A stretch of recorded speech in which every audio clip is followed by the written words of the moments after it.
"There's a drug in your drink," she whispered. No preface, no smile, just 4 words dropped like a blade between crystal and breath. Lucia hadn't meant to get this close to Don Vito Castellano. She'd meant to pour, nod, and move. But 5 seconds earlier, as she crossed the floor with the bottle, the 2 men at booth 9 had leaned in, and one said, flat as a receipt, "Doses in his glass. When he says salute, you switch." The other answered, "Copy." That was it. No rain, no violins, just a plan. Lucia looked down at the tray she carried. 2 fresh Bordeaux stems, Prince wiped, one with a faint, oily smear at the rim that a normal eye would miss unless the light hit dead on. Her stomach dropped. She didn't break stride. She didn't look at booth 9. She reached Don Vito's table, tipped the bottle, and as his fingers came for the glass, she moved in, lips close to his ear. "There's a drug in your drink." His hand froze. The glass stopped an inch off the linen. The room kept talking, clinking, laughing, but the space between Lucia and Vito went silent, like a lifted needle. "How sure?" he asked, voice unchanged, eyes on the wine, not on her, not on anyone else. "Sure." She angled the tray, letting him see what she saw. The smear, nothing, everything. "Booth 9, left side. They said the switch happens on salute." He didn't turn his head. "Ada." The woman standing at the bar did not look like security until she moved. Then she wasn't decor anymore. She was a line that went from Vito's table to everywhere at once. "Clear that glass," Vito said softly. Quietly, Ada arrived without being seen to cross. She didn't touch the stem. She sniffed the rim 2 inches away, eyes narrowing by a millimeter. "Off," she said under her breath, and slid a linen under it as if polishing, lifting it onto the cloth as if it weighed a secret. "Gianni," Vito called to the owner, tone pleasant, volume normal. "A fresh bottle." From the cage. "Subito," Gianni smiled, already moving. Lucia's hand shook, just once. Vito noticed that too. He noticed everything. The way the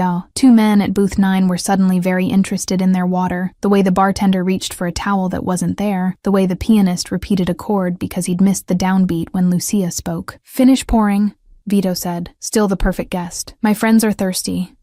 Lucia poured for the table, Vito's consigliere dom, his shoulders like wire, Marco, whose watch disappeared under his cuff every time he breathed, 2 other men who smiled too evenly. She didn't pour for Vito. He lifted his untouched glass, the clean one, and gave Lucia a look so quick it could be mistaken for courtesy. "Grazie," he said. Then he turned his face to the room. "Friends," he lifted the glass half an inch. "Tonight," Lucia's heart slammed. "Don't say it," she said, barely moving her mouth. "We remember to tip our wait staff," Vito finished lazily, not speaking the word that would have signaled the switch. The room laughed. His eyes didn't. "Eat, drink," he told his table. "Not that one." A ghost of a smile toward the linen-wrapped stem Ada held like a bomb. Ada passed the suspect glass to Luca at the bar, a man who wore barman like a disguise, and Luca slid it under the counter. A strip test appeared, touched, darkened a shade it shouldn't. He nodded once toward Ada. She nodded once toward Vito. Poison. Or worse, something that made a man forget the next hour and hand a pen to the wrong document. Booth 9 didn't leave. That told Lucia 2 things. There was a second move, and the first had been meant to be quiet. Her tray buzzed. No, her pocket. She slipped her hand into her apron and pressed the screen with her thumb without looking down. "Unknown number. Drink his sip for him, sweetheart." "Show us it's safe." Her skin went cold. Another message arrived before she could breathe. Or, "We ask your sister to do it." Lucia didn't have to look up to know booth 9 was watching her face. She didn't have to search to know the camera dot. Between the mirrors wasn't theirs. It was Vito's. And that whoever texted her had more than a plan. They had her name.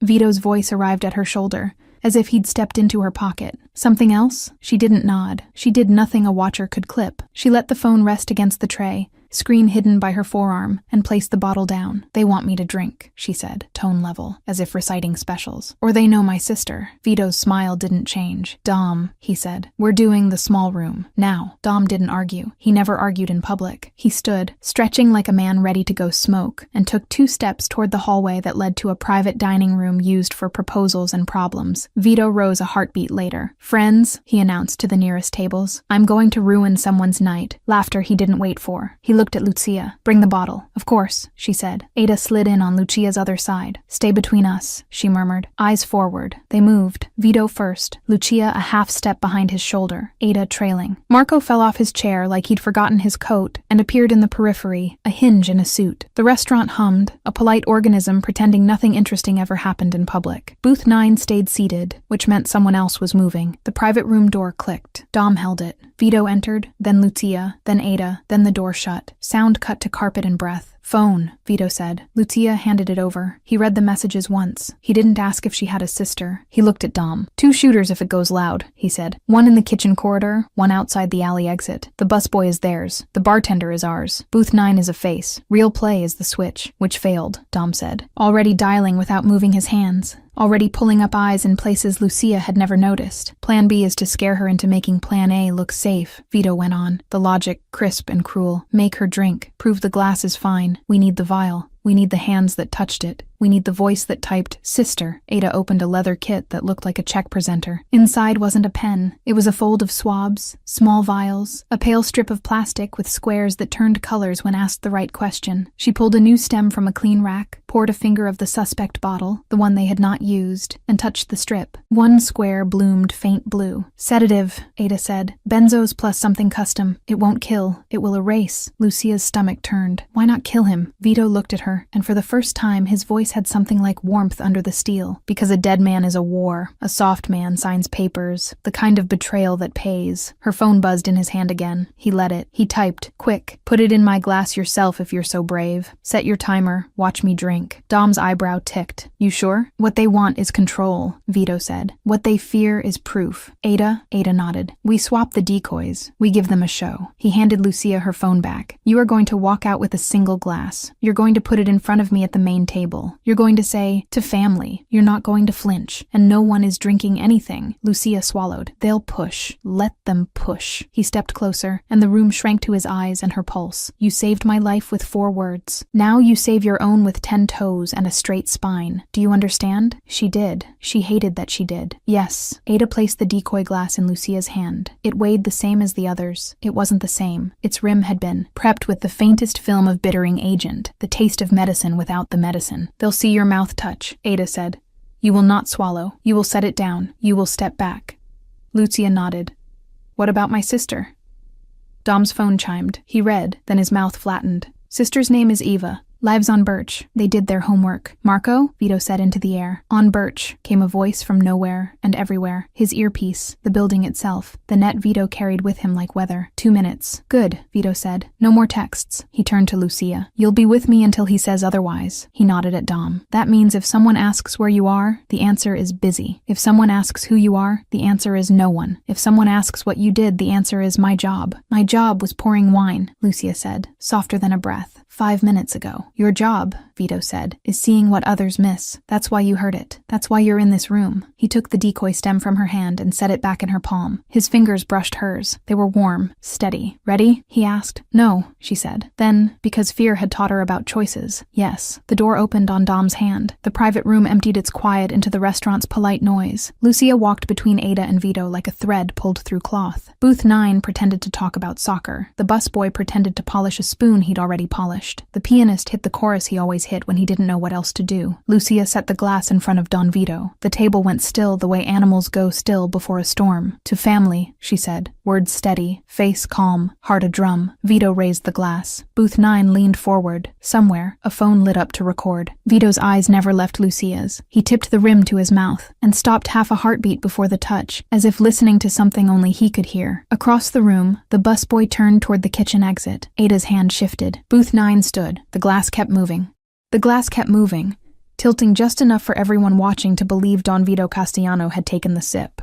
Booth 9 leaned forward, hungry eyes glued to his lips. The busboy froze halfway through the kitchen door, hand still on the handle. Aria's lungs locked in her chest. Then Vito set the glass down, untouched. His smile wide enough to look genuine, sharp enough to slice air. "Perfect," he said, tone velvet. "Smooth, strong, just how I like it." Ada caught the signal. With the grace of someone who could kill in silence, she slid the tainted glass away and replaced it with a clean one from her tray. To outsiders, it looked like flawless service. To Booth 9, it was confirmation their plan had worked. Lucia saw the relief ripple through them. The tiniest exhale, the loosening of shoulders, the smirk tugging one corner of the middleman's mouth. They thought he drank it. They thought the sedative was already crawling into his blood. Vito didn't look their way. He clinked glasses with Dom, then Marco, then let his own glass rest untouched on the linen. His bodyguard sipped. He didn't. He never did when danger smelled this close. "Lucia," he said suddenly, voice pitched for only his table. Another bottle. Her throat dried. Yes, signor. She turned toward the wine station, but Ada's hand brushed her wrist, halting her. A whisper. Keep eyes on booth 9. Don't blink. Lucia obeyed. The man with the school ring pulled out his phone under the table, thumb flicking furiously. The busboy disappeared into the kitchen. The third man, broader, gold chain glinting under his collar, tapped his napkin like a silent countdown. Her phone buzzed in her apron. She didn't want to look, but she did. Unknown number. You should have swallowed it for him. Another vibration. Too late now. Watch what happens. Her pulse hammered so loud she thought the whole room must hear it. Vito saw her face pale. His smile never faltered. Dom, he murmured, cutting through the chatter around them. Now. Dom's thin frame unfolded. He stood, stretching casually, and strolled toward the hallway as if bored. Marco pushed back his chair with the slow menace of a man about to do anything his boss asked. Ada stayed a statue, Lucia whispered. They're moving. The techs, they know I saw. Vito's dark eyes found hers. Then you don't leave my side again. Before she could answer, the busboy burst from the kitchen. Too fast, tray in hand, his nervous smile pasted on wrong. He wasn't delivering food. He was delivering distraction. Wine for table 8, he barked, voice too loud, hands shaking. The tray tilted. Bottles crashed. Glass exploded across the floor. Diners gasped, chairs scraped. Half the room turned their heads. And in that sliver of chaos, the 2 men from booth 9 stood. One went for his jacket. The other moved toward the exit, phone to his ear. Down! Marco's shout thundered as his gun cleared leather. Lucia froze. She'd never seen a weapon so close, never heard the metallic whisper of a slide racked back. Diners screamed, ducking under tables. The pianist vanished off his stool. The man with the ring had a pistol halfway free when Ada's hand clamped his wrist. The crack of bone made Lucia flinch.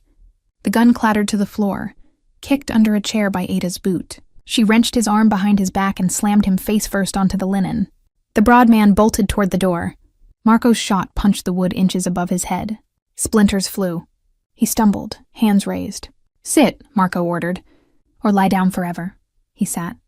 The busboy dropped what was left of his tray and ran, straight into Dom. The consigliere's thin frame moved like wire. He hooked the kid by the collar and drove him into the wall with deceptive gentleness. The phone tumbled out of the boy's pocket, screen still lit with a chat window full of instructions. Silence slammed back into the room, heavy and unreal. Diners crouched behind tables, peering out wide-eyed. The air smelled of spilled wine, gunpowder, and fear. Vito hadn't moved. He still sat at the head of his table, hand resting on the stem of a clean glass, smile carved in stone. Lucia, he said softly, evenly. Pour me another, a fresh one. Her hands shook as she obeyed, the bottle sloshing against the rim before she steadied herself. She filled his glass. He raised it. To loyalty, he said. His voice carried through the stunned restaurant, smoother than the wine, sharper than the gunshot still echoing in everyone's ears. He drank half in one swallow, no hesitation. When he set it down, the room exhaled. Diners clapped nervously, half convinced they'd just witnessed theater, not a near execution. But Lucia knew better. She'd seen the vial, heard the whisper, felt the text buzzing threats against her blood. Ada dragged the broken wrist man toward the private room. Marco kicked the broad one to his feet and shoved him after. Dom Frog marched the busboy, still whining, still swearing he didn't know what was in the bottle. Vito rose at last. He buttoned his jacket with casual grace, looked around the restaurant and smiled like a king who owned the night. Ladies and gentlemen, he announced, your meals are on the house. Enjoy. Applause. Nervous laughter. Relief. But his hand brushed lightly against Lucia's elbow as he passed, guiding her with him toward the hallway. His voice was a whisper only she could hear. You saved my life once, he said. Now they'll come for yours. That means you're mine until this is finished. Her breath caught. She wanted to ask finished how, but she didn't dare. She followed him, deeper into the restaurant's private rooms, as the captured men were dragged in and the door locked behind them. The game wasn't over. It had only just begun. The private dining room smelled of oak and old money, but tonight it was just another battlefield. Ada shoved the broken wrist man into a chair, Marco forced the broad one down beside him, and Dom slammed the busboy against the paneled wall so hard the sconces rattled. Vito walked in last, slow and deliberate, like a priest entering confession. He shut the door himself, and the click of the latch was heavier than a gunshot. Lucia hovered near the doorway, clutching the empty wine bottle like a weapon she wasn't sure how to use. She wanted to melt into the wallpaper, but Vito's earlier whisper rang in her ears. "That means you're mine until this is finished." "Names," Vito said quietly. The man with the ring sneered through the pain of his twisted arm. "You already know who we are. Humor me." Vito's tone could have been mistaken for politeness if not for the glint in his eyes. "Vincent Moretti," Dom supplied without being asked. "Known as Scar, former enforcer for the Torino Cousins in Chicago. His wrist tells the truth." Scar's good hand balled into a fist. "You think this changes anything? You drink that glass, you'd already be drooling on the table." Vito leaned close, his voice silk. "But I didn't, which means you're drooling here instead." Scar spat at the floor. Ada's heel pressed on his injured wrist until he grunted and looked away. Vito turned to the busboy, whose face was pale with terror. "And you?" I was just told to put the vial in the ice," the boy stammered. "They said I'd make good money. I didn't even know what it was." Dom plucked the phone off the floor and scrolled. Instructions, timestamps, pictures.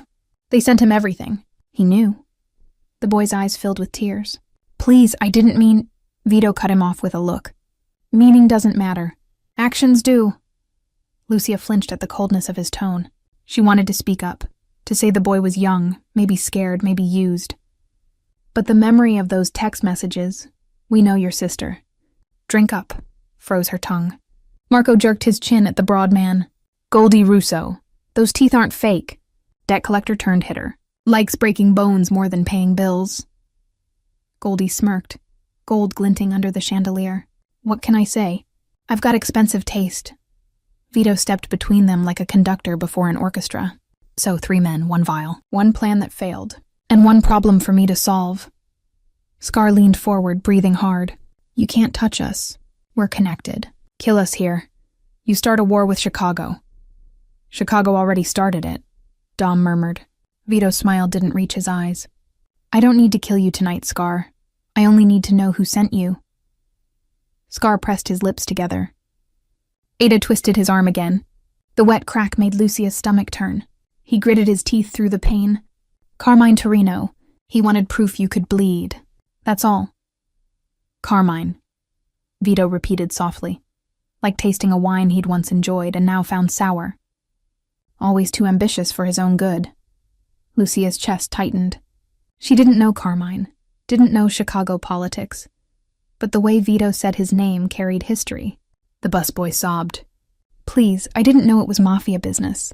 I have a sister." Vito's gaze slid to Lucia, and her heart stopped. "A sister," the word cut deep. Did he already know about Eva? Of course he did. Men like him always knew. He moved closer to her, speaking so low only she heard. "They used your blood as leverage. That makes it personal."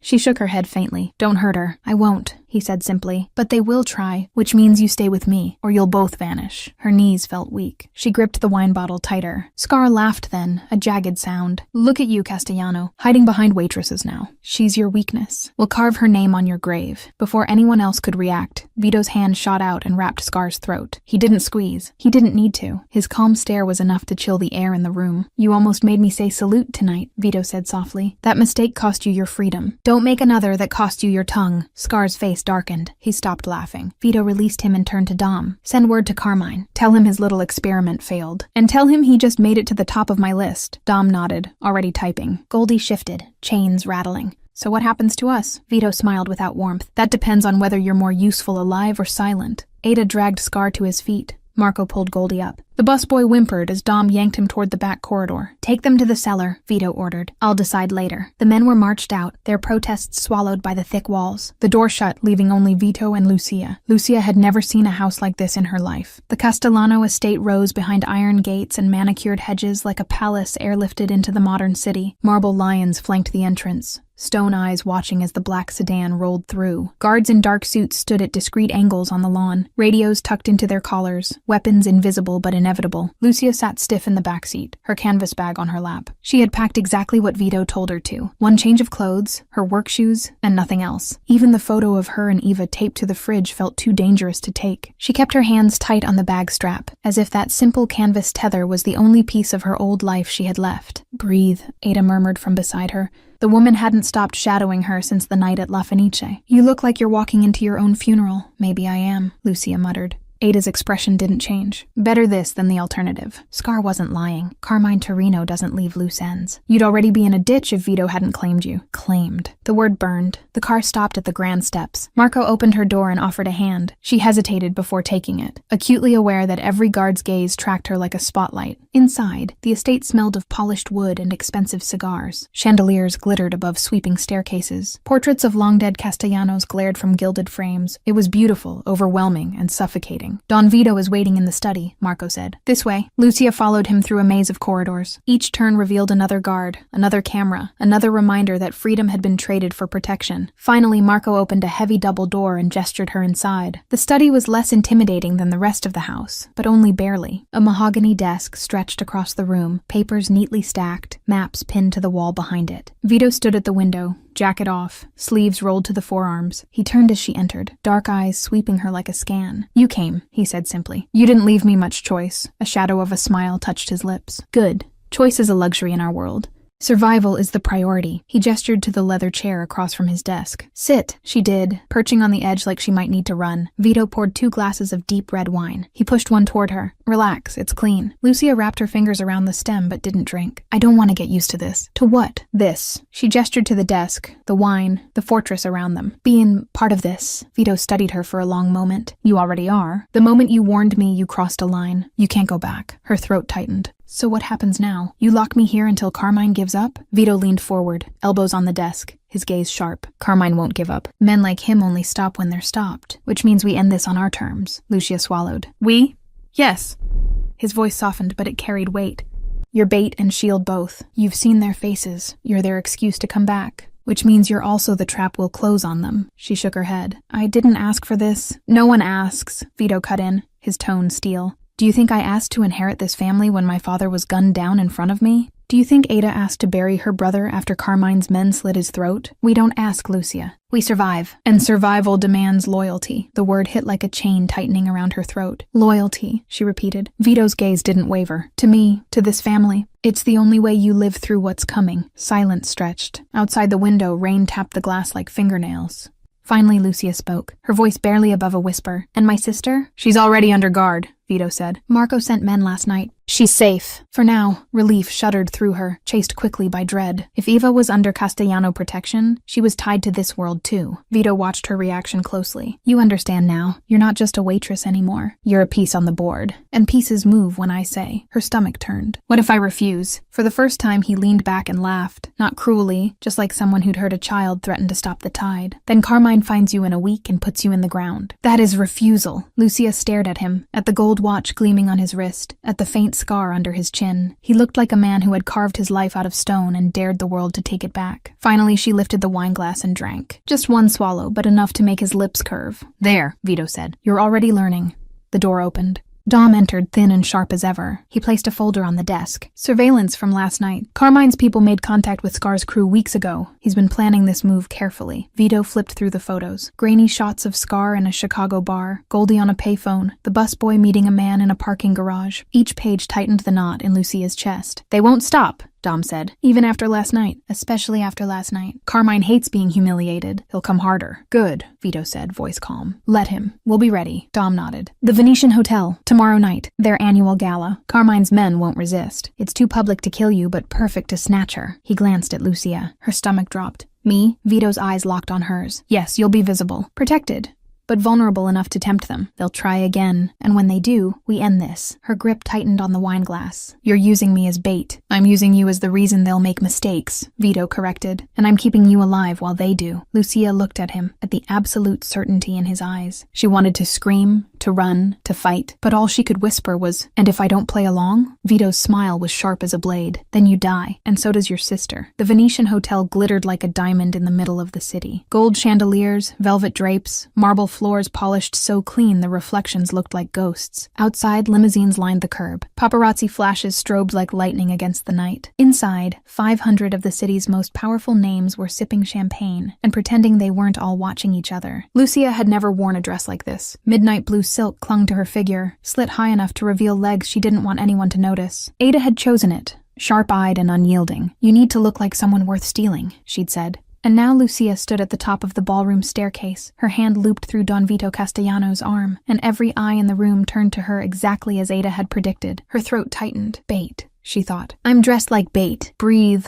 Vito murmured beside her, his hand warm against the small of her back. To everyone else, he looked like a man showing off his beautiful companion. To her, he was an anchor dragging her deeper. Dom's voice crackled softly in the tiny earpiece Ada had fitted her with. "South corner, Scar just arrived. He's trying to look like a donor, but he's scanning exits. Tommy's pretending to text in the lobby. Goldie's outside in a black sedan." Engine running, Lucia's stomach flipped. They were here, all of them. Vito guided her down the stairs, smiling like a king greeting his court. "Right on schedule," he whispered. Servers in crisp uniforms glided past with trays of champagne and canapes. Guests in glittering gowns laughed too loudly at jokes that weren't funny. A charity auctioneer droned on about vacation packages and priceless art. Beneath it all, the trap tightened. "Remember," Vito said as they reached the dance floor, "you're never alone. Every exit has eyes. Every vent carries sound. They'll think they have you. They'll never know they're already surrounded."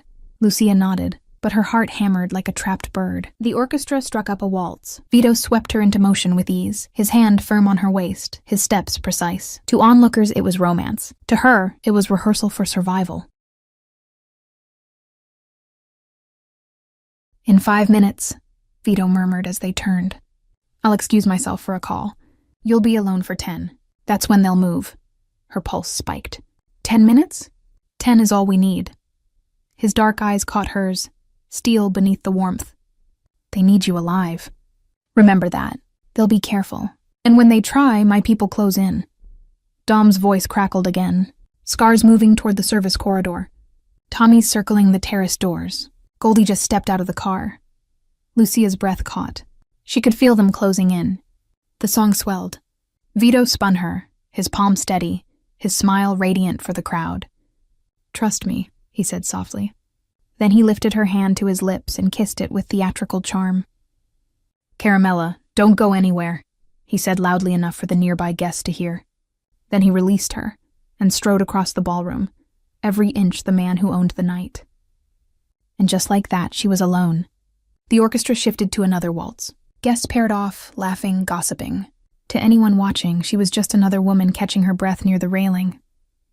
But she felt it, eyes on her, circling, hunting. Dom's voice came again. "Hold position, Lucia. They're aligning." She turned slowly toward the terrace, as if needing air. The October night spilled in, cool, scented with city smoke. A handful of guests lingered, enjoying the skyline view. "Beautiful night, isn't it?" a voice said. She turned. Scar stood a few feet away in a tuxedo, glass of champagne in his good hand, smile carved into his scarred face. Up close, she could see the puckered line of damage running from ear to jaw, the story of violence written on skin. "Yes," she said, forcing calm. "Very peaceful." "Peaceful," Scar echoed, stepping closer. "Funny word, considering you're about to come with me." From the shadows by the service door, Tommy appeared, his youthful face hard with determination. Behind her in the ballroom, she glimpsed Goldie moving toward the terrace entrance, cutting off retreat. Dom's voice in her ear was a lifeline. "We see them. Hold, Lucia." Another 30 seconds. Her mouth went dry. Scar's hand slid inside his jacket, fingers brushing a weapon. His smile widened. "You can come quietly, or you can scream. Either way, you're coming." Lucia's chest tightened. She wanted to run, to fight, to scream. But then she remembered Vito's words. "They need you alive." "That's your edge." She met Scar's eyes. "I don't think so." He chuckled darkly. Brave, I like brave. Makes it sweeter when it breaks. But before he could draw the gun, the terrace shifted. Men in tuxedos who had looked like ordinary guests suddenly moved with military precision. Earpieces glinted. Pistols appeared from hidden holsters. The few remaining donors gasped and scattered. Scar froze, eyes darting. Tommy's hand stalled mid-draw. Goldie cursed under his breath. Then a voice cut the night air, smooth and lethal. "Vincent Moretti," Don Vito called, stepping onto the terrace like a judge entering court. "I believe you wanted a conversation." Scar's face drained of color. Around him, every path was blocked. Ada by the door, Marco by the railing, Dom near the service corridor. The trap had sprung. Lucia's knees nearly gave out, but she stood tall. The predators were caged. For the first time, she realized Vito's promise had been real. She was never alone. But as Scar's cold eyes flicked toward her, she understood something else. This wasn't the end. This was only the beginning. Scar froze in the spotlight of Don Vito's voice. For a heartbeat, his scarred face stayed hard, eyes darting between exits, weighing the impossible. Then he smiled, slow and bitter. "You're clever, Castellano," he said, raising his hands just enough to show he wasn't reaching for his gun. But clever only buys time. "Chicago won't forgive this." "Chicago doesn't have to forgive," Vito replied smoothly, stepping closer. "They only have to remember. And tonight, they will remember your failure."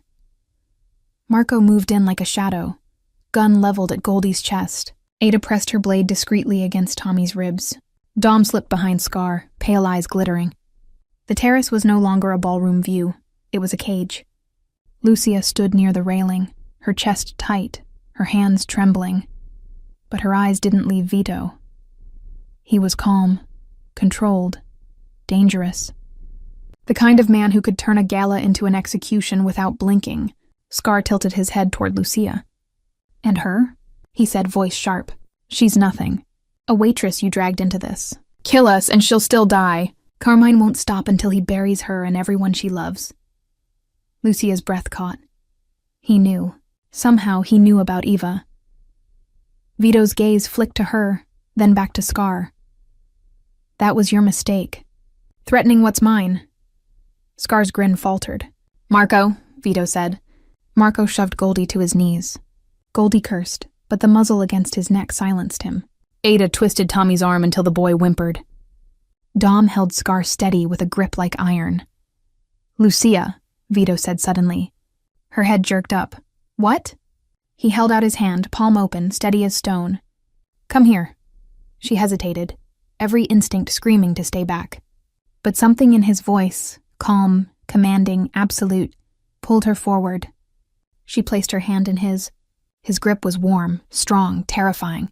"These men wanted you to poison me," he said, his voice low but carrying. "They wanted you to be the reason Castellano blood spilled on a restaurant floor. Tell me, Lucia, what do you think they deserve?" Her heart pounded. She looked at Scar's sneer, at Tommy's terrified eyes, at Goldie's clenched jaw. She thought of Eva's name lighting her phone, the words, "We know your sister."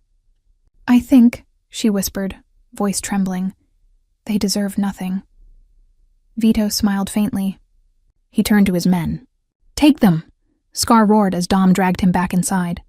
Goldie spat threats until Marco's fist silenced him. Tommy cried out, begging as Ada shoved him through the door. Then the terrace was empty, but for Lucia and Vito. The night air heavy with city lights and unspoken promises. Lucia pulled her hand back, shaking. "What happens to them?" Vito's gaze lingered on the city skyline. "That depends on Carmine. If he wants them back, he'll have to crawl. And when he does, I'll cut his legs out from under him." Her stomach turned. "So you'll kill them." "Or use them," Vito said calmly. "Tools, leverage, examples. Death is quick. Fear lasts longer." Lucia swallowed hard. She wanted to argue, to say this wasn't justice, it was vengeance. But she couldn't forget the texts. She couldn't forget how close Vito had come to raising that glass. He stepped closer, lowering his voice. "You see now, don't you? You can't go back to your old life. You saved me. That means you belong in this world, whether you want it or not." Her eyes stung. "I didn't want this." "No one ever does," Vito said softly. "But some are chosen." Before she could respond, Dom returned. his thin frame cutting through the night. "The men are secured. Carmine will hear by morning. He'll know he lost." Vito nodded. "Good. Make sure he also knows why." Dom's gaze flicked to Lucia. "And her?" "She comes home with us," Vito said firmly. "She's under my protection now." Lucia shivered at the word. Protection. It sounded safe, but it felt like chains. As Vito guided her back inside, applause rose from the ballroom, the oblivious guests assuming the interruption had been nothing more than theatrics for the charity gala. The orchestra played louder, the auctioneer resumed, the glittering world turned as if nothing had happened. But Lucia knew everything had changed. Back at the estate hours later, she stood in front of a mirror, dress draped across a chair, hair falling loose. The ring Vito had given her, heavy gold with the Castellano crest, rested on the vanity. She hadn't put it on yet. She wasn't ready. A soft knock at her door. Ada entered without waiting for permission. "He wants to see you." Lucia's chest tightened. Now? Now! She followed Ada through silent hallways until they reached the study again. Vito was at his desk, sleeves rolled, a glass of untouched whiskey in front of him. Maps and photographs littered the surface. Carmine Torino, his men, their operations. He looked up as she entered. "Lucia," her voice trembled. "What happens next?" He leaned back, eyes never leaving hers. "Next we prepare for war. Carmine struck first. I'll strike last. And me? You'll stand beside me," he said simply. "Because you're not just a waitress anymore. You're the reason I'm alive. That makes you part of this family." Lucia's throat tightened. "And if I don't want to be?" Vito's smile was sharp as broken glass. "Then you're already dead." Morning sunlight poured through the estate's high windows, but inside Don Vito's study the mood was darker than midnight. Scar, Tommy, and Goldie had been locked in the cellar since the gala, their muffled curses echoing through stone walls. Lucia hadn't slept. Every time she closed her eyes, she saw Scar's scarred grin, Goldie's teeth flashing like coins, Tommy's frightened face. And worse, she saw Eva, alone in her apartment, unguarded, vulnerable. She gripped her phone so tightly her knuckles went white. Vito had promised Eva was safe, but no text had come. No proof, only silence. The door opened. Marco stepped in, broad shoulders filling the frame. "Boss wants her." Lucia followed him to the study. Vito sat behind his desk, a spread of photographs laid out like cards in a deadly game. Carmine Torino's face stared up from the center, eyes cold even in grainy black and white. "Lucia," Vito said, looking up. "Sit." She sat on the edge of the leather chair, hands clenched in her lap. "Did you find out anything?" Vito gestured to the photos. "Enough. Carmine sent Scar to test me, to weaken me, to humiliate me. Now that they've failed, Carmine has no choice but to come harder, which means we decide where and how he strikes." Dom entered quietly, thin as ever, holding a folder. "Intel from our people in Chicago. Carmine made calls last night. He's furious, but he's also careful. He knows Scar's crew are in our hands." Lucia leaned forward. "So what happens to them?" Vito's eyes locked on hers. "They'll live for now. Dead men close doors. Living men open them. We'll use them to draw Carmine in." Lucia's stomach churned. She hated the way he said "for now." Dom placed the folder on the desk, opening it to reveal intercepted messages. One line stood out in bold red. "The sister is leverage. Use her to smoke them out." Lucia's blood ran cold. "Eva," she whispered. Vito's expression darkened. "Marco?" Marco nodded. "She's under guard. My men checked in 2 hours ago. She's fine." "Fine isn't enough," Lucia snapped, her fear exploding into anger. "They know about her. They'll keep trying until Carmine is dealt with," Vito cut in. His voice was steady, but his eyes burned. "And he will be." Lucia's chest heaved. "She didn't ask for this. She doesn't deserve, neither did you," Vito said softly. "But here you are." The words silenced her. Dom cleared his throat. "Carmine will make a move within days. Probably tonight. He can't afford to look weak after the gala. He'll either try to hit Eva directly or..." Dom's pale eyes slid to Lucia. "Or he'll try to take her again. Use her to break you." Lucia's skin crawled. "Then I should go to her." "Stay with her." "No." Vito's voice cracked like a whip. "That's exactly what Carmine wants. He'll expect it. He'll have men waiting. You'd walk both of you into a grave." Lucia shook her head, fighting tears. So I do nothing? You trust me, Vito said, leaning forward. You trust that I will protect her. That I will protect you.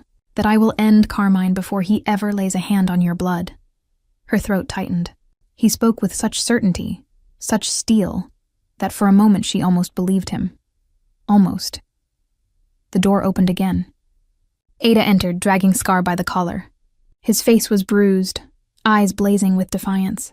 Marco shoved Goldie in behind him, wrists bound, jaw swollen. Tommy trailed last, trembling, his youthful bravado gone. Ada forced Scar into a chair opposite Vito.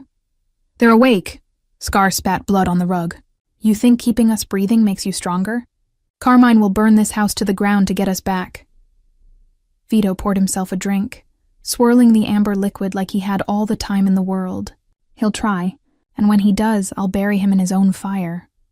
Scar laughed bitterly. You're finished, Castellano. Everyone knows you got soft. Taking in waitresses, protecting nobodies. You're not your father. The words hung heavy. Marco tensed. Dom's jaw twitched. Even Ada's expression flickered. Vito didn't move. He sipped his drink, set it down, and leaned forward. You're right, he said calmly. I'm not my father. Scar smirked. I'm worse. The silence that followed was suffocating. Then Vito's gaze slid to Lucia. Tell me, he said. If you had the power, what would you do with them? Her breath caught. Me? Yes. You're the reason they failed. Your word kept me alive, so your word decides their fate. Scar sneered. You don't have the stomach, girl. You're still just a waitress. Lucia's hands shook, but she forced herself to meet his eyes. No, she said, voice trembling but steady. I'm the reason you're still breathing. Scar blinked, caught off guard. Lucia turned to Vito. Keep them alive. Make Carmine pay for them. Then destroy him. A slow smile spread across Vito's face. Good instincts. You're learning. Dom nodded slightly, approval in his pale eyes. Marco smirked. Ada gave the faintest nod. Scar cursed under his breath, but for the first time, fear cracked through his defiance. Vito stood, his presence filling the room like thunder. Take them back. Feed them, patch them up. Make sure Carmine hears they're still breathing. Ada dragged Scar out. Marco shoved Goldie. Dom herded Tommy. The door shut, leaving silence again. Vito turned back to Lucia. You've made your choice. That makes you family. Her chest tightened. I didn't choose. You did, Vito interrupted gently. Every time you open your mouth, you choose. And tonight, you chose loyalty. Lucia shook her head, but the weight of the Castellano ring on the desk mocked her. She hadn't put it on yet, but she knew deep down she already wore its invisible chains. Vito stepped close, lowering his voice. You want your sister safe? Then stay by my side, because in this war there's only family or enemies, and enemies don't live long. Lucia swallowed hard. And when Carmine comes? Vito's smile was sharp as a blade. Then we finish what he started. The night fell heavy on the Castellano estate. Guards rotated along the iron gates, headlights swept the gravel drive, and cameras blinked like watchful eyes. To anyone outside, it looked impenetrable. To Lucia, standing on the balcony of her borrowed bedroom, it felt like a gilded cage. She clutched her phone, staring at the blank screen. No messages from Eva. No proof she was really safe. Vito's promise replayed in her mind. Marco has men on her. She's fine, but promises didn't quiet the storm in her chest. A knock at her door jolted her. Ada stepped in, silent as always. You're needed, she said simply. Lucia followed her down marble halls into the war room, Vito's study transformed. Maps of Chicago and the city sprawled across the desk, red pins marking locations, strings connecting faces. Dom hunched over a laptop, scrolling intercepted texts. Marco leaned against the wall, loading magazines with methodical precision. Vito stood at the head of the table, sleeves rolled, voice calm. Carmine's patience has run out. He's making his move. Dom looked up, pale eyes sharp. Intercepted chatter confirms it. A team was sent tonight. Not for you, Vito, for her. He nodded at Lucia. Her stomach dropped. Eva? Dom clicked a file open. Security camera stills filled the screen, grainy images of men in black hoodies near a modest apartment building. Her apartment building. Eva's building. Lucia's breath hitched. No, she was supposed to be safe. She is, Marco said flatly. My men intercepted them before they reached the door. 3 shooters, 2 fled, 1 dead. Lucia covered her mouth. Dead. Someone had died on her sister's street because of her. Eva's alive, Vito said firmly. That's what matters. Tears stung her eyes. For how long? They'll keep coming. That's why we stopped them, Vito cut in, his tone steel. He pointed to the map. Carmine sent men across state lines. That's a declaration. He's forcing my hand. Dom adjusted his glasses. He'll expect retaliation. He'll prepare. Good, Vito said. Let him. This ends before the week is out. Lucia's voice cracked. You talk like it's simple. But it's not just you and Carmine, it's me. It's Eva. I didn't choose this war. Vito's gaze locked on hers, burning. Neither did I, but here we are. She shook her head, trembling. Why me? Why does it have to be me? Because you heard, Vito said softly. Because you saw, and because you whispered. The room went still. Ada's eyes flicked between them. Dom looked back to his laptop. Marco slid another bullet into a magazine with a quiet click. Lucia's chest tightened. She wanted to scream, to walk away, to grab Eva and disappear. But she knew the truth. Scar had been right. Running would only put a target on her back bigger than before. Her phone buzzed suddenly. An unknown number again. Lucia's hands shook as she read the message aloud. She's next. Unless you walk away from Castellano tonight. Her vision blurred. It's Eva. They'll kill her if... Vito snatched the phone, scanning the text with cold precision. He handed it to Dom. Trace it. Dom's fingers flew.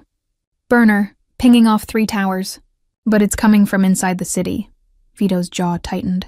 He's closer than I thought. Lucia grabbed his arm, desperation flooding her voice. Please, you can't gamble with her life. Vito turned to her, his expression unreadable. I don't gamble. I calculate. And I don't lose. Easy to say when it's not your sister. His eyes darkened. Every man I've buried in this war was someone's brother, someone's son. Don't tell me I don't understand. Lucia froze, struck silent by the raw edge in his voice. Ida broke the silence. What's the play? Vito exhaled slowly, then straightened. We bring Eva here. Lucia's heart lurched. Here? No. She doesn't belong in this world. She already does, Vito said firmly. Carmine has her name. He knows her face. She's safer inside my walls than in any apartment. Marco, send a team. Quietly. Get her out before Carmine tries again. Marco nodded, already dialing. Lucia's chest tightened. She'll hate me. She doesn't even know. Tell her nothing, Vito cut in. Let her think this is about me owing you a favor. She'll adjust. Tears stung Lucia's eyes. You think everything bends to your will, but Eva isn't like me. She won't survive in this world. Vito's gaze softened, just barely. Then we'll keep her away from it as much as possible. But alive. Dom looked up from his laptop. Trace complete. That burner phone? It wasn't just Carmine's men sending threats. Vito's brow furrowed. Who else? Dom turned the laptop toward him. Grainy surveillance footage filled the screen. A figure leaning against a car, face half hidden, phone in hand. Not Carmine, not Scar, someone younger, sharper. That, Dom said, is Carmine's nephew, Lorenzo Torino. He's the one sending the messages. Lucia's breath caught. The image was clear enough. A man in his late 20s, handsome, cruel eyes fixed on the phone screen. Dom tapped the photo. And rumor is Carmine's grooming him to take over. If Lorenzo has your sister marked, this isn't just leverage, it's personal. Vito's expression hardened. Then Lorenzo becomes the message. We catch him, we break him, and we send him back to Chicago in pieces Carmine can't ignore. The room went silent. Lucia's voice trembled. You're planning to kill him. Vito's eyes met hers. I'm planning to end this war before it ends you. Lucia shivered. She knew there was no turning back now. Not for her, not for Eva. And somewhere in the city, Lorenzo Torino smiled at his phone, already planning his next move. The Castellano estate gates swung open at midnight. And for the first time since this nightmare began, Lucia saw her sister again. Eva stumbled out of the black SUV, flanked by Marco's men. She looked small and furious in her oversized hoodie, her hair pulled into a messy bun. Her eyes, wide, dark, and identical to Lucia's, darted over the mansion, the guards, the cameras, the overwhelming display of power. "Luce," she said, her voice tight. "What is this?" Lucia ran forward, pulling her into a desperate hug. Relief flooded through her. Warm, dizzying, so sharp it almost hurt. Ava stiffened for a moment, then hugged her back, confusion written all over her face. "You're safe," Lucia whispered. "That's all that matters." "Safe?" Eva pulled back, glaring. "I was dragged out of my apartment by guys with guns. One of them carried me down the stairs like I was a bag of groceries. You call that safe?" Lucia's throat closed. She glanced at Vito, who had come out onto the steps, his presence cutting through the night like a blade. Ava's glare shifted to him instantly. "And who the hell is this?" she demanded. "Don Vito Castellano," he said smoothly, as if introducing himself at a dinner party instead of a midnight extraction. "A friend of your sister's. You're welcome in my home." Eva snorted. "Friend?" "Right. Guys like you don't have friends, they have property." Lucia's heart sank. "Eva, please, no!" Ava shook her head, her voice cracking. "You vanished. No texts, no calls, nothing. And now I'm in some Mafia palace being told I'm safe?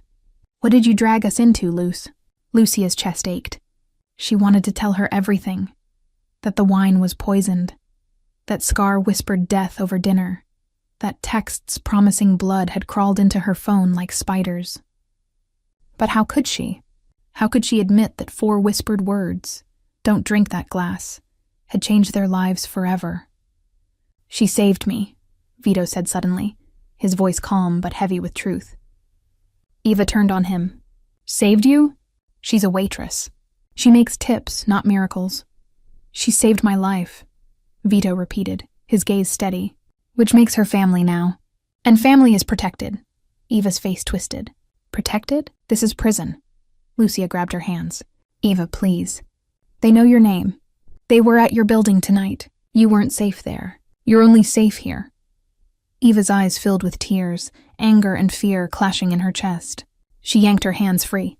"No, you made a choice for both of us. And now we're trapped in his world." Silence fell. Guards shifted uncomfortably. Marco looked away. Ada's hand brushed the knife at her hip. Vito didn't move. "You're angry," he said, his voice low even. "That means you're still alive to feel it. Be grateful." Eva glared at him. "I don't owe you anything." Vito smiled faintly, dangerous in its softness. "Not yet." Lucia squeezed her eyes shut. "Please, both of you, just... Not tonight," Eva huffed, turning away. "Fine. Show me where I'm supposed to sleep in my new prison." Ada gestured for her to follow. The youngest Torino target had just arrived under Vito's roof, and the air inside the mansion felt ready to snap. Later that night, Lucia couldn't sleep. She sat on the edge of her bed, listening to the hum of security cameras outside, the distant footsteps of guards. She replayed Eva's words over and over. "You dragged us into this." Her phone buzzed again. Unknown number. Her stomach dropped as she opened it. "Did you like the reunion?" She froze. Another buzz. "Your sister looks just like you." Easier than I thought. Lucia's blood turned to ice. "No?" A third buzz. Turned to the window. Heart hammering, she moved to the curtains and pulled them back. Across the estate lawn, just beyond the outer lights, a shadow stood, a tall figure still watching. The phone buzzed one last time. "Smile for me, Lucia. Because next time I won't be so polite." She staggered back, her hand clamping over her mouth to keep from screaming. "Lucia!" She jumped. Vito stood in her doorway, silent as a ghost, his eyes narrowing as he saw her face. "What is it?" Wordlessly, she held out the phone. He read the messages, jaw tightening. His gaze snapped to the window. By the time Marco arrived, the shadow was gone. "Lorenzo Torino," Vito muttered, his tone like ice. "Bold enough to stand on my lawn. Who is he?" Lucia whispered, shaking. "Carmine's nephew," Vito said. "The one who thinks he's untouchable." His eyes darkened. "He just made his first mistake." Lucia's voice cracked. He was watching Eva. Vito stepped closer, his hand firm on her shoulder. "Then he's already dead. He just doesn't know it yet." At dawn, the estate was locked down tighter than a fortress. Guards doubled. Cameras re-angled. Dom paced like a vulture. Ada sharpened her knives. Marco inspected rifles. Lucia sat with Eva in the sunroom. Her sister hadn't said a word since the night before, staring out the window at the sprawling lawn as if planning an escape. "Eva, please," Lucia whispered. "I know it feels wrong, but they'll kill you if you leave." Eva turned, eyes red, jaw trembling. "And what if staying kills us faster?" Before Lucia could answer, the estate shook. Not metaphorically. Literally. A thunderous boom rattled the glass, shaking chandeliers, sending guards shouting into radios. Lucia grabbed Eva as the second explosion ripped across the lawn, fireball lighting the early morning sky. The estate's outer gate had just been blown apart. Sirens wailed. Marco stormed in, weapon drawn. "Boss, they're here!" Carmine's men, he brought them to the gates. Lucia's heart stopped. War wasn't coming. It had already arrived. The ground still shook as smoke billowed past the broken gates. Guards rushed into position, radios crackling with shouts. "South perimeter breached!" "Multiple hostiles, heavy weapons!" Lucia clutched Eva's hand, dragging her behind a marble column in the sunroom. Her sister was sobbing, terrified, eyes locked on the fiery glow spilling into the estate grounds. "Luce, what's happening?" Eva cried. Before she could answer, Marco stormed in, rifle raised, his voice steady despite the chaos. "Boss says lock the sisters down. We'll hold the front." "No," Eva screamed, yanking her arm. "I'm not hiding in some cage while people shoot outside." "Eva," Marco snapped. "This isn't a debate. You move or you die." Lucia tightened her grip. "Please, just listen." But Eva's eyes blazed. "Listen? To him? To you? This is insane." Another explosion rattled the walls, shattering a chandelier in the hall. Eva shrieked as glass rained down, but Marco grabbed them both, muscling them toward the reinforced door at the back of the sunroom. Behind them, Ada appeared, knives strapped to her arms, face grim. "East wall's compromised. They're inside the grounds." "Numbers?" Marco barked. "Dozen, maybe more. Carmine's not holding back." Lucia's blood went cold. "They're here? Inside the estate?" Ada shoved the panic door open, revealing a narrow staircase descending underground.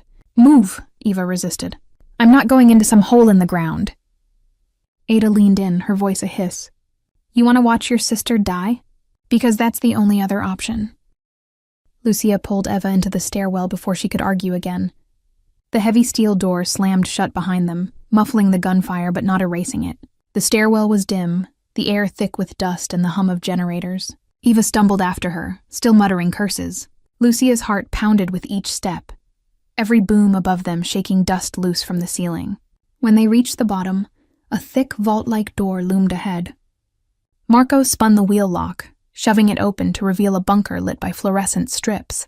Dom was already there, papers spread across a table, a handgun in reach. His pale eyes flicked to the sisters. "Good, at least they're alive." "Where's Vito?" Lucia demanded, breathless. "Where he always is when the wolves come to the door," Dom said evenly. "At the front, holding the line." The words hit like a fist.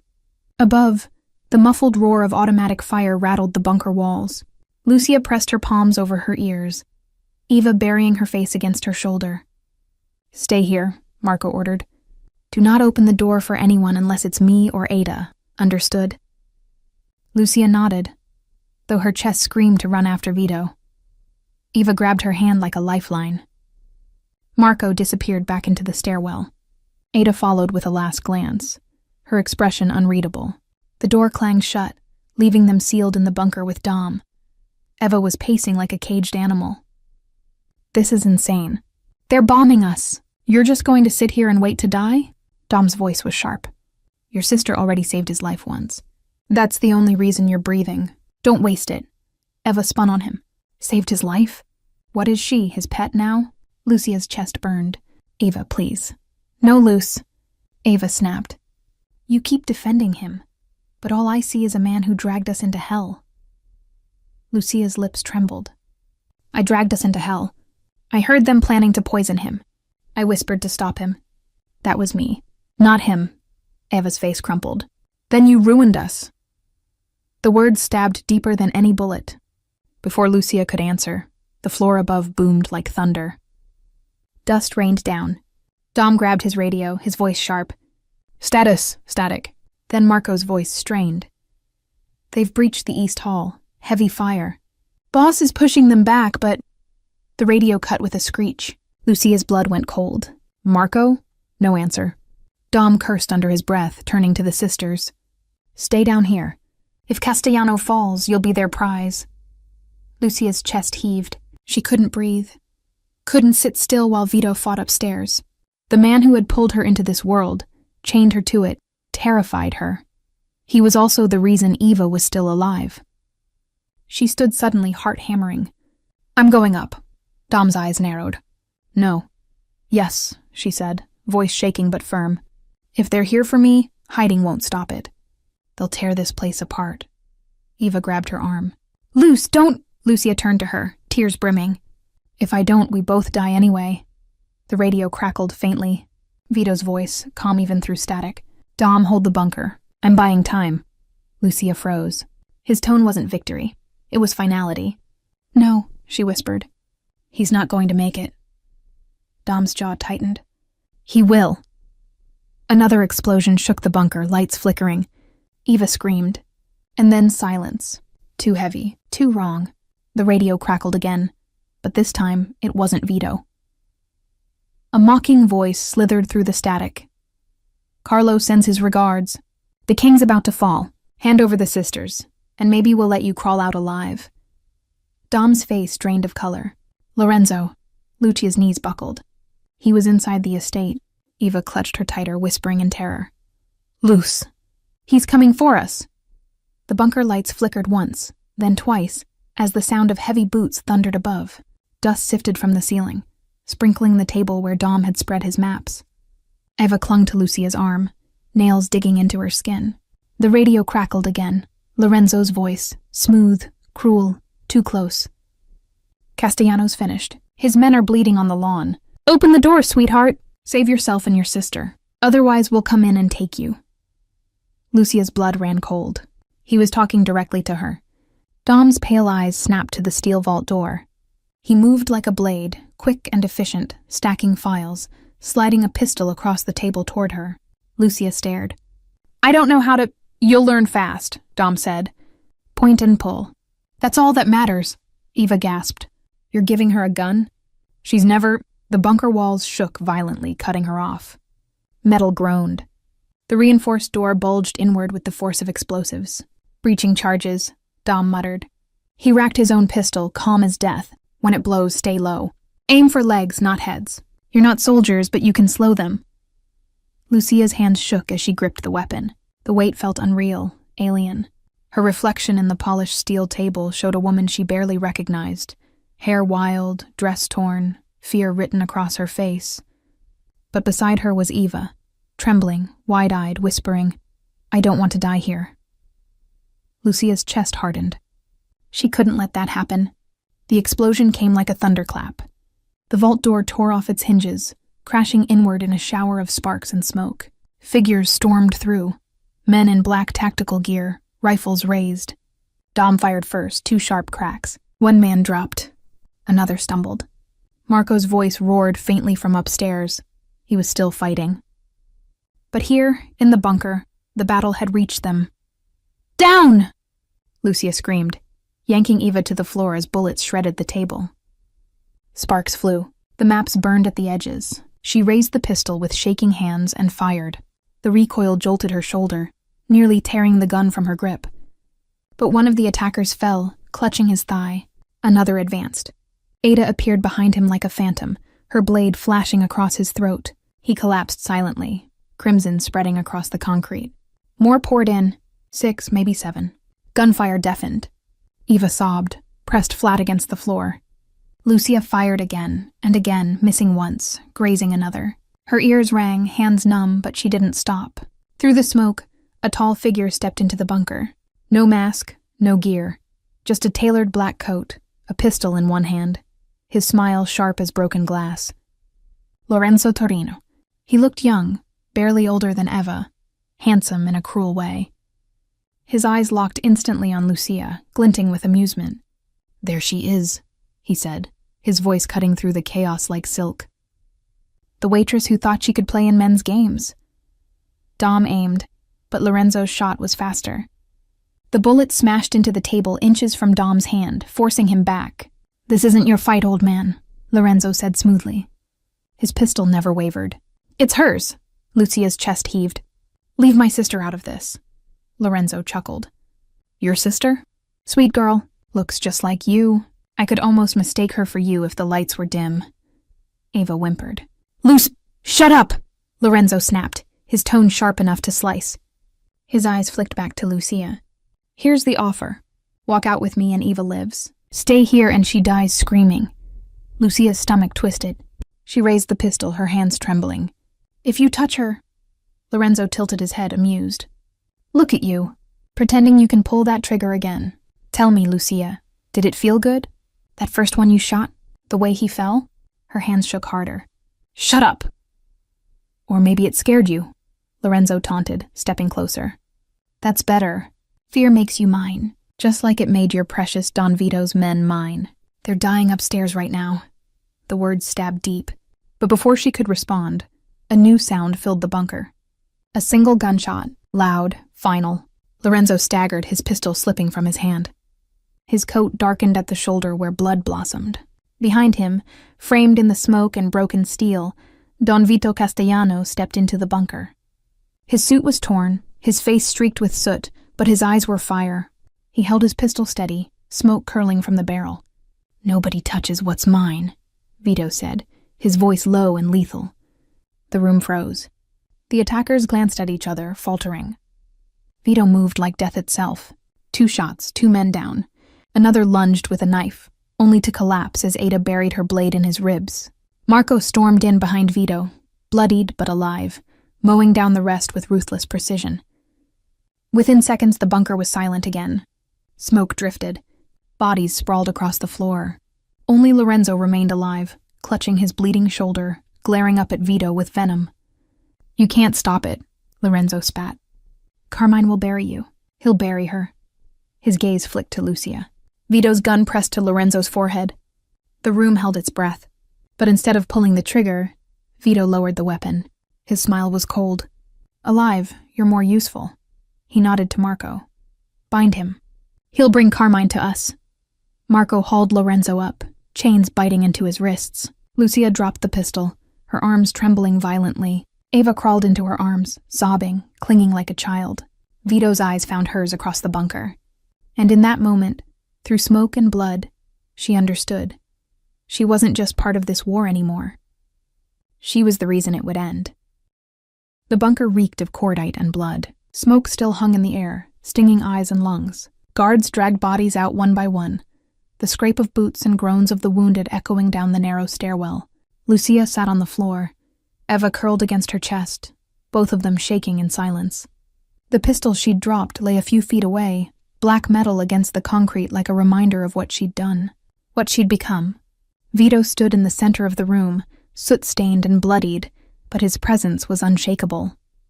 He watched as Marco chained Lorenzo tighter, iron cuffs digging into flesh. Lorenzo's smirk never left, even with blood soaking his sleeve. "You think keeping me alive wins you anything?" Lorenzo taunted. "Carmine will scorch the earth to get me back. He'll tear this city apart." Vito's gaze was cold steel. "Good, let him come. For once, he'll walk into my fire instead of the other way around." Dom slid a chair into the room, setting it in front of the table. He gestured for Lorenzo to sit. Marco forced him down, Ada standing behind like a shadow with her blade poised. Eva flinched at the sight. "Luce," she whispered, her voice cracking. "We shouldn't be here.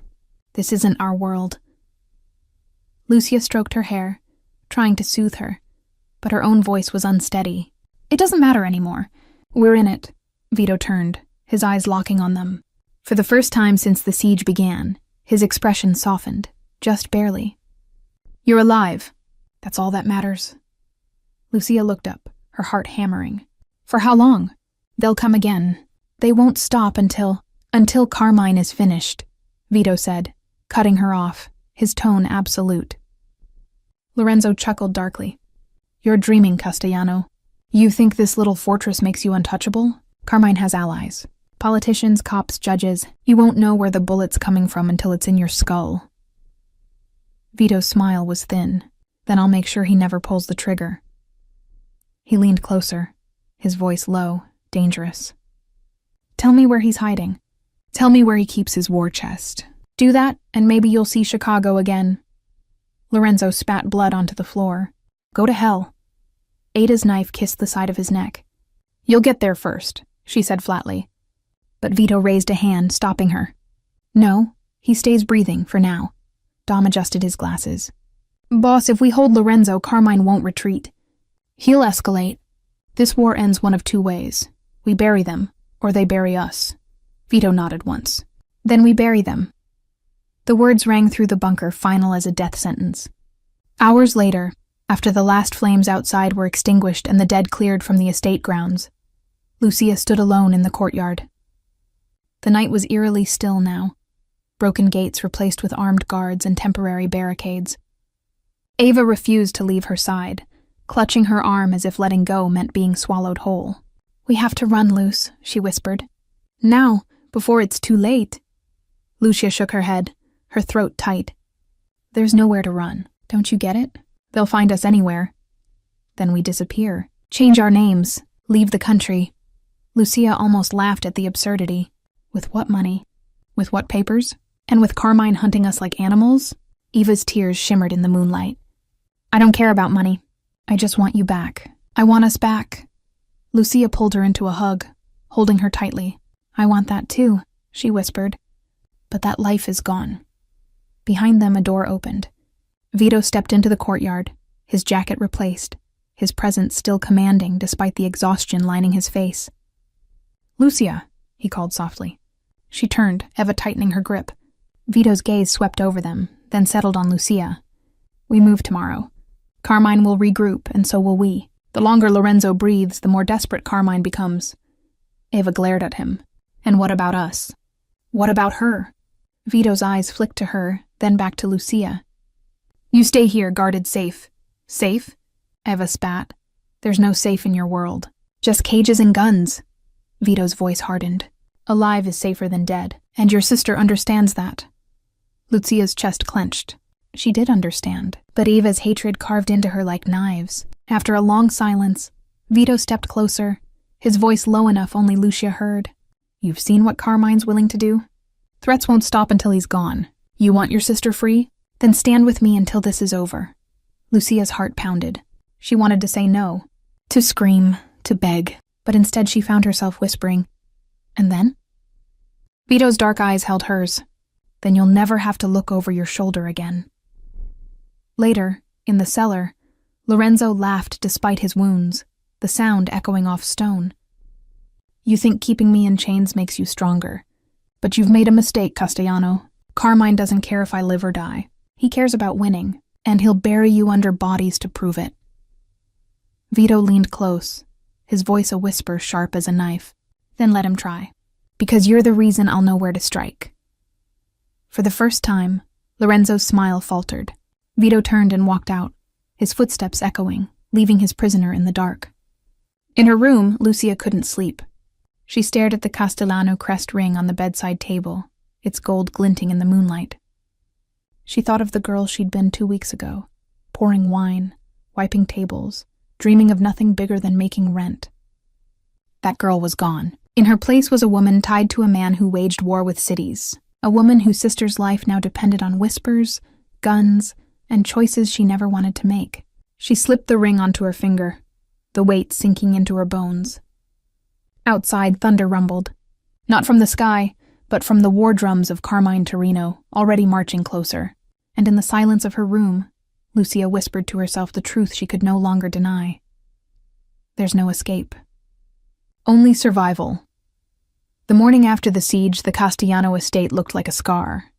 Charred earth blackened the gates, broken glass glittered in the grass, and guards patrolled with harder eyes than before. But inside, war rooms never slept. Lucia stood at the edge of the study, Ava curled into a chair beside her, refusing to look at anyone. On the desk lay a single folder, delivered by a courier who hadn't lived long enough to explain it. Vito flipped it open. Inside was a letter, typed, unsigned, but stamped with a seal everyone in the room recognized. Carmine Torino. Vito read aloud, voice calm, almost amused. Return my nephew by midnight tomorrow. Fail, and I'll turn this city into a graveyard. You're outnumbered. You're outgunned. Don't test me. He folded the letter neatly, set it aside, and poured himself a drink. He's nervous. Dom arched an eyebrow. That's not nerves. That's a line in the sand. Lines are meant to be crossed, Vito said. Lucia's voice cracked. You're going to fight him. Even if it burns the city down? Vito's dark eyes met hers. I don't burn cities. I own them. Carmine's mistake is thinking we play the same game. Ava scoffed, breaking her silence. You're all insane. He's threatening to kill hundreds of people, and you sit here talking about owning cities. Ada leaned against the wall, arms folded, knives glinting. Your uncle made the threat, not us. He's not my uncle. Eva snapped. He's not our anything. We're not part of this. But her words fell flat. Even she knew they were already too deep. Dom slid a map across the desk. Chicago strongholds. Carmine's men run most of the west side, but his real base is the warehouse district. Cash, weapons, safe houses. Burn that and you burn him. Vito sipped his drink, studying the map with cold eyes. Perfect. Lucia's stomach twisted. Perfect? People live there, families, you can't just... He cut her off. I don't kill civilians, Lucia, but I will cut the legs out from under anyone who points a gun at me, or at you. Her breath caught. At me? You're the reason Carmine's desperate, Vito said softly. You embarrassed him. You gave me leverage. Now he'll throw everything at breaking you. That's why you stay close to me. Eva's voice was sharp. So you're just going to use her? Like bait? Vito didn't blink. Like family. Eva stood, trembling with rage. You keep saying that word. Family. But all I see are cages and chains. If you really cared about her, you'd let her go. Lucia's heart clenched. She wanted to say yes, to beg Vito to release her. But when her eyes met his, something else rose. Fear. Yes, but also a dangerous pull she couldn't deny. She's safer here, Vito said. His voice was calm, final, leaving no room for argument. Ava's tears spilled. She stormed from the room, slamming the door so hard the walls rattled. Silence hung. Vito looked at Lucia, his tone softer. She'll understand. In time. Lucia shook her head. No. She'll hate me forever. Better she hates you alive than loves you dead. The words cut deep, because she knew they were true. That evening, the estate's cellar echoed with Lorenzo's laughter. Lucia had followed Ada down, unable to stay away. She wanted to see the man who had stood outside her window, who had smiled at her like a wolf sizing prey. He sat chained to a chair, bruised but grinning. When his eyes met hers, his smile widened.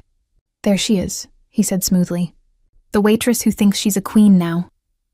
Ada shoved him back down when he leaned forward. Watch your mouth. But Lorenzo's gaze never left Lucia. You know he's lying to you, right? Castellano. He doesn't save people. He owns them. That ring he gave you?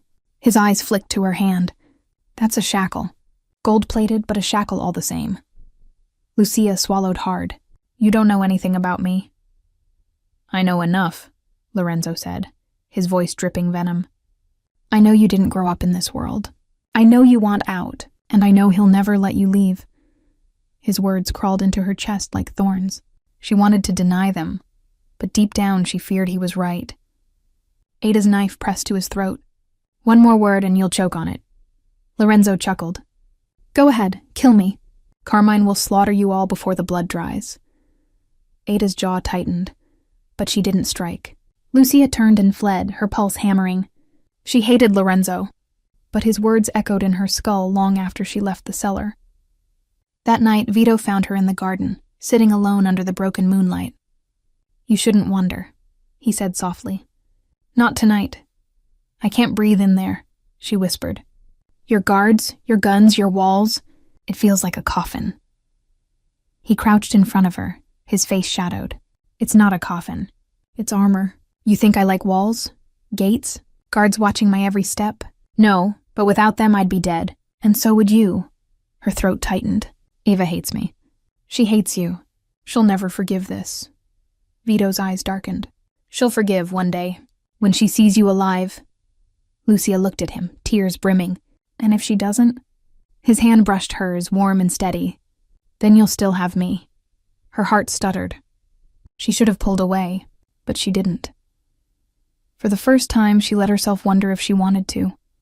At midnight, Dom stormed into the study, phone in hand. "Boss, Carmine just made his move." Everyone turned. Dom's voice was grim. "He's calling in politicians, judges, even federal agents. He's painting this as a kidnapping. He wants Lorenzo back through the courts. If that fails, he'll send an army. Either way, the clock is ticking." Vito's jaw clenched. "Then we don't wait. We strike first." Lucia's blood ran cold. "Strike where?" Dom laid down fresh intel. Photos of warehouses, bank accounts, blueprints. "Chicago," he said. "We burn his empire to ash." Lucia's breath caught. Chicago. The city Carmine ruled like a king. The city that would now become a battlefield. And she, a waitress who once whispered, "Don't drink," was standing at the heart of a war about to swallow them all.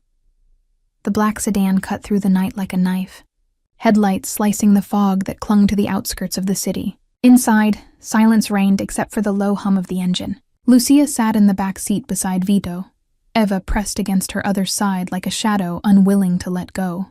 Marco drove, eyes fixed on the road, while Ada sat in the passenger seat, blade strapped openly to her thigh. Dom had chosen to stay behind, coordinating through encrypted channels. Chicago loomed ahead, a skyline of steel and fire. Vito broke the silence first. His voice was calm, too calm. "By tomorrow morning, Carmine Torino will have nothing left." Eva scoffed bitterly. "And how many people will you destroy to make that true?" Vito didn't look at her. "As many as it takes." Lucia reached for Eva's hand, but her sister pulled away. The distance between them hurt worse than any gunfire. Vito noticed. He always noticed. His gaze shifted to Lucia. "You'll stay close to me tonight. No wandering, no mistakes. Carmine's men will be desperate. Desperate men make rash choices." Lucia's throat tightened. "And if I can't do what you ask?" Vito leaned closer, his dark eyes holding hers. "You already did the night you whispered those words. You saved my life. You think I'll ever doubt you again?" Her heart stuttered. She wanted to believe him. She wanted to believe that her courage wasn't an accident. But fear still gnawed at her ribs. Eva muttered under her breath. "He doesn't trust you. He's just using you." Vito's lips curled faintly. "If I didn't trust her, we wouldn't be driving into enemy territory with her at my side." Eva said nothing more, but her silence was a storm. The convoy pulled into an abandoned rail yard on the edge of the warehouse district. Dozens of Vito's men waited, dressed in plain dark suits, rifles hidden beneath overcoats. Their faces were grim, eyes sharp. Marco parked near a rusted freight car and stepped out first, scanning the shadows. Ada followed, blades catching moonlight. Vito opened the door for Lucia and Eva, his hand steady as he guided them out. "Stay behind me," he said simply.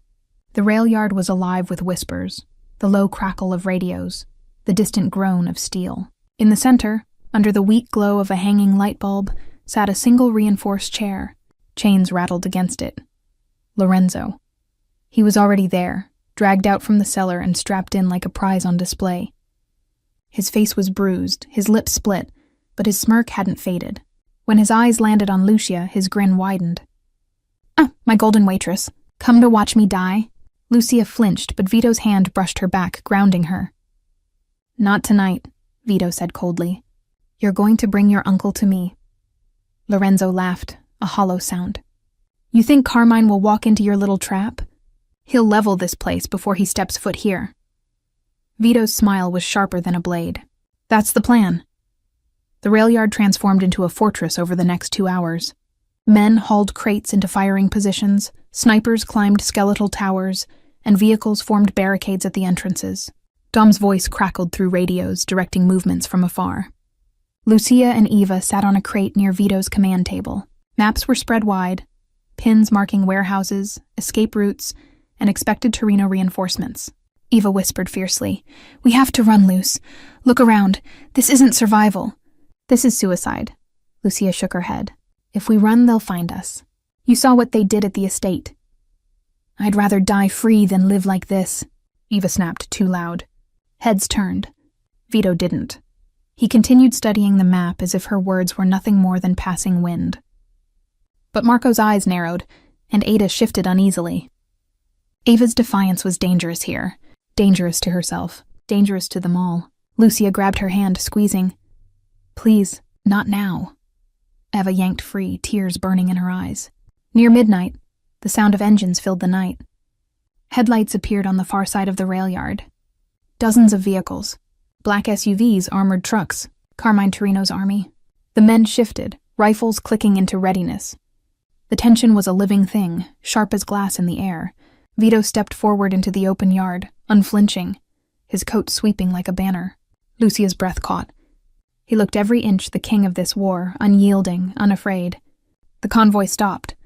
Doors opened. Carmine Torino emerged. He was nothing like Lorenzo.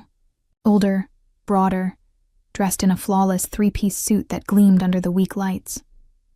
His presence filled the yard, radiating command. Beside him marched his lieutenants, dozens of men with rifles in hand. When his gaze found Vito, the corner of his mouth lifted. So, the boy king of New York comes to Chicago. And he brings... what? His eyes flicked to Lucia, sharp and cruel. A waitress? Laughter rippled through his men. Lucia's chest burned with shame and fury, but she didn't look away. Vito's voice cut like steel. She's the reason you failed, and she'll be the reason you lose again tonight. Carmine's eyes narrowed. You're playing with fire, Castellano. Fire's the only language your family understands, Vito replied. The air crackled. A single spark could ignite it into war. Lorenzo laughed from his chair, chained but grinning. And here it is. The end of kings. Dom's voice crackled in Lucia's hidden earpiece. Stay steady. Wait for my signal. Her heart thundered. Eva clutched her arm so tightly it hurt. Carmine raised a hand. His men aimed rifles. Vito's fingers brushed the trigger of his pistol, his body perfectly still, and then the world held its breath. The rail yard was silent except for the hum of Carmine's engines and the cold night wind rattling through rusted steel beams. Hundreds of eyes fixed on the two men standing in the center of the open yard. Don Vito Castellano and Carmine Torino. Lucia's pulse thundered in her ears. She clung to Eva's hand, though her sister was trembling so hard she could barely stand. Every instinct screamed to run, but there was nowhere to go. Carmine stepped forward, his shoes crunching gravel, his suit gleaming even in the half-light. He looked at Vito as if measuring a coffin. You've made a mistake bringing this fight here, Carmine said, voice booming like a judge passing sentence. Chicago is mine. Every dock, every warehouse, every street corner. And you... His gaze flicked to Lucia, sharp as a blade. Brought a waitress to a war. Vito didn't flinch. You should know by now, Carmine. Sometimes it's the smallest moves that tip the board. He tilted his head slightly. In the shadows, Castellano snipers shifted. Lucia could feel it, an invisible net already strung around the Torinos. Carmine smiled coldly. And sometimes pawns get sacrificed. He snapped his fingers. In an instant, chaos erupted. Gunfire exploded like thunder, tearing through the rail yard. Sparks flew off metal crates. Men shouted, fell, scrambled. The war had begun. Lucia dropped with Eva behind a stack of freight, her heart in her throat. Bullets punched holes into the steel inches above her head. Stay down! Marco roared, firing from the opposite flank. His voice was steady, but blood already darkened his sleeve. Vito moved through the chaos like he was born in it, firing with deadly precision. Two of Carmine's men fell before they even raised their rifles. Ada was a ghost in the dark, knives flashing, cutting throats before screams could rise. Lucia pulled Eva close, trying to shield her. She shouldn't be here. None of them should. But then she remembered Lorenzo's words. A waitress who thinks she's a queen now. Maybe she wasn't a queen, but she wasn't powerless either. Through the haze, she saw him, Lorenzo, still chained to his chair, laughing like a madman as bullets flew around him. And then, impossibly, one of Carmine's men reached him, with a hidden key. The chains fell. Lorenzo rose, stretching his arms, his grin feral. Miss me, uncle? Carmine's eyes flared with recognition, then fury. You betrayed me? But Lorenzo was already moving, scooping up a rifle from a fallen guard. He aimed, not at Vito, not at Carmine, but at Lucia. Her blood froze. Vito shouted her name and fired, but Lorenzo ducked behind the wreckage. Bullets tore through the crate shielding her, wood splintering inches from her face. Ava screamed, "Run!" Lucia pushed her sister toward a gap in the barricades. Find cover.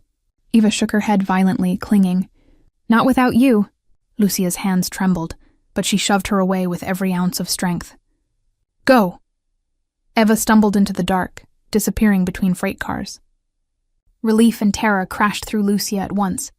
But then Lorenzo was there, close, too close, his rifle aimed straight at her chest. Well, Bella, he hissed, sweat and blood streaking his face. Looks like you get to die in the story you wrote.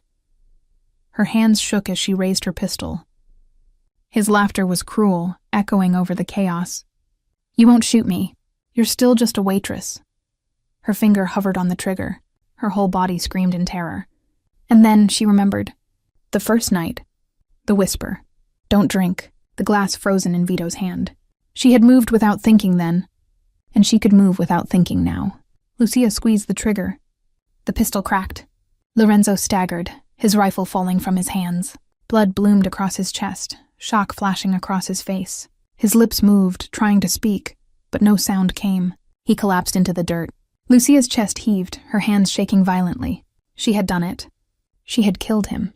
Lucia! Vito's voice roared through the chaos. He was at her side in seconds, his arm hauling her up, shielding her with his own body as gunfire still cracked across the yard. It's over, she gasped, her voice breaking. Not yet. His eyes were fire. Not until Carmine falls. Across the yard, Carmine fought like a man possessed, his guards falling one by one. But Castellano's trap was closing, Marco's men driving them back, Ada carving paths through the chaos. Finally, Carmine found himself surrounded. Vito stepped into the circle, his pistol raised. Blood streaked his face, his suit torn, but his stance unshakable. It ends tonight, Vito said. Carmine spat on the ground. You'll never kill me. Even if you put a bullet in my skull, others will rise. The city will always belong to Torinos. Vito's smile was cold. Not anymore, a single shot echoed. Carmine crumpled to the ground, lifeless. The yard fell silent. It was over. Lucia stood frozen, her ears ringing, her heart pounding. She had just watched one king fall and realized another still stood, one who now owned not just the city, but her life. Ava ran back into the yard, her face streaked with tears, and threw her arms around her. Lucia clung to her desperately, both of them shaking, both of them alive. Vito holstered his gun and walked to them. He studied Lucia, his gaze lingering on the pistol still trembling in her hand. You saved me twice now, he said softly. And tonight, you saved yourself. Lucia's knees nearly buckled.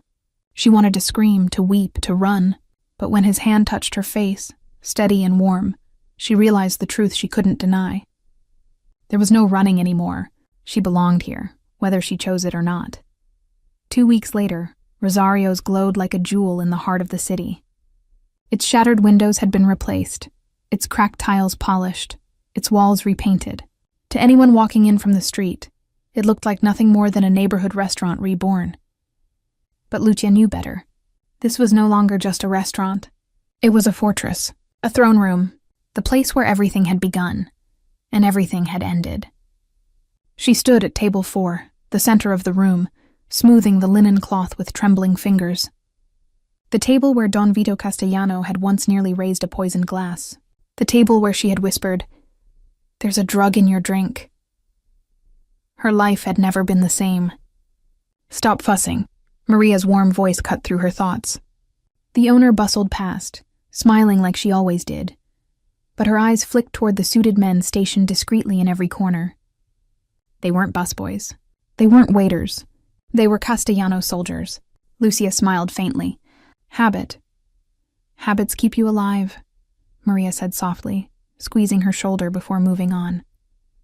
The doors opened. A hush fell over the room. Don Vito entered. He wore no armor, no visible scars from Chicago, but his presence filled the restaurant like fire fills a hearth. His men flanked him, but they were unnecessary. Everyone who mattered already knew. Carmine Torino was dead, and the Castellanos ruled unchallenged. Lucia's heart skipped. She told herself it was fear. She told herself it was the weight of everything she'd done. But when his eyes found hers, she knew it was something else. "Bella," he said warmly as he reached the table. "Rosario's shines again. Just like you." Her cheeks flushed, but before she could answer, Eva appeared from the kitchen carrying a tray. She wore the apron awkwardly, clearly out of place but alive. That was what mattered. Alive. Eva set the tray down with more force than necessary, her eyes avoiding Vito. She muttered, "Dinner's ready," before slipping back into the kitchen. Lucia's chest tightened. They were still sisters, but something fragile had cracked between them. Vito watched her go, then turned back to Lucia. His smile was faint, knowing. "She'll understand. In time." Lucia shook her head. "She doesn't want to understand. She wants to forget." "And you?" Vito asked softly. "Do you?" She looked at him, at the man who had dragged her into this world, the man she had saved and who had saved her in return. She thought of Lorenzo's body hitting the dirt. She thought of Carmine's last breath. She thought of the ring sitting heavy on her finger, the Castellano crest glinting in the candlelight. "No," she whispered. "I don't forget. Not anymore." His eyes softened. For the first time, she saw not just the king of shadows, but the man beneath. The man who bore scars invisible to the world. "Then your family," he said simply. Dom appeared at his side, pale eyes as sharp as ever. He set a glass of wine before Vito, then another before her. His voice was cool. "Everything is ready. The city bows again." Vito nodded. "Good. Tonight we celebrate." He raised his glass. The restaurant hushed, all eyes turning to him. Lucia's breath caught. This was the moment. The ritual. The toast. The word that had almost killed him weeks ago. Her hand trembled around her glass. She remembered the first night, her whisper against his ear. "Don't talk." Vito's eyes met hers. He smiled faintly, knowingly. "Salute," he said. The word no longer froze her blood. This time she lifted her glass with him.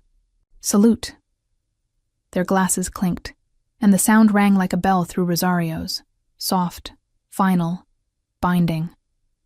Eva stood in the kitchen doorway watching. Her face was pale, unreadable. But she didn't stop them. Lucia sipped, the wine warm on her tongue. She had thought once that saving his life had destroyed hers. But now, as Vito's hand brushed hers beneath the table, steady and strong, she realized the truth. Her old life had ended that night, yes, but a new one had begun. A dangerous one, a bloody one, but one where she mattered. She wasn't just a waitress anymore. She was Castellano. Outside, the city roared with ordinary life. Cars, laughter, arguments, dreams. People rushing through their evenings with no idea of the war that had nearly burned their streets. Inside Rosario's, under candlelight and shadow, a bond was sealed forever. Lucia had learned the first rule of Vito's world. Once you were family forever. Whether that was a promise or a threat didn't matter anymore, because she chose to see it as both. And she lifted her glass again, smiling faintly. "Salute."